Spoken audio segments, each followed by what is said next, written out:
আসসালামু আলাইকুম।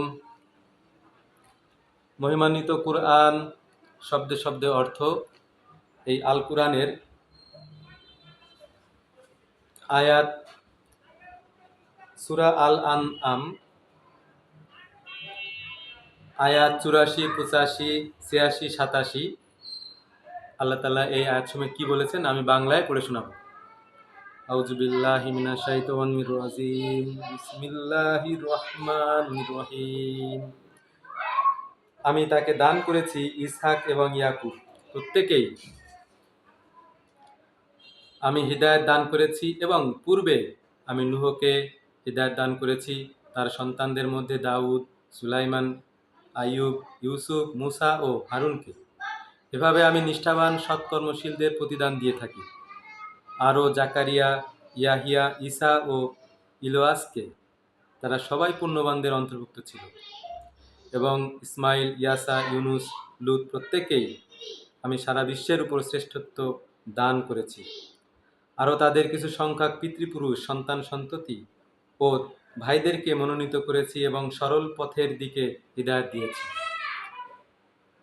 ৮৫ নম্বর আয়াতে আরও জাকারিয়া, ইয়াহিয়া, ঈসা ও ইলিয়াসকে।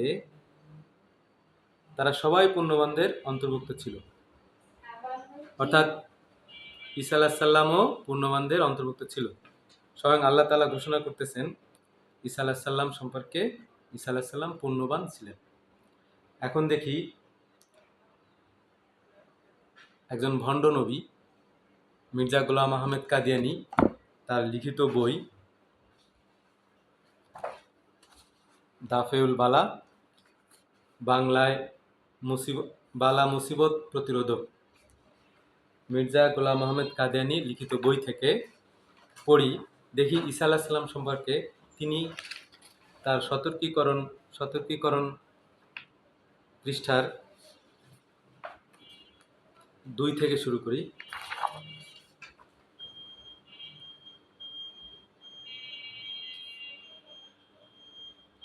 তবে হযরত ঈসা আলাইহিস সালামের ন্যায় পরায়ণতা ওই যুগের ন্যায়পরায়ণদের তুলনায় অধিক বলে প্রমাণ হয় না, বরং হযরত ইয়াহিয়া নবী আলাইহিস সালাম হযরত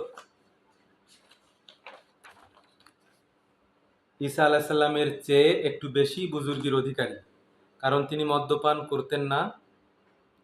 তার সম্পর্কে একথাও শোনা যায়নি কোনো চরিত্রহীন নারী এসে নিজের হারাম উপার্জিত টাকা দিয়ে তার মাথায় তেল মালিশ করেছে, অথবা নিজ হাত বা মাথার চুল দিয়ে তার শরীর স্পর্শ করেছিল, অথবা কোনো সম্পর্ক ছাড়াই কোনো যুবতী নারী তার সেবা করত।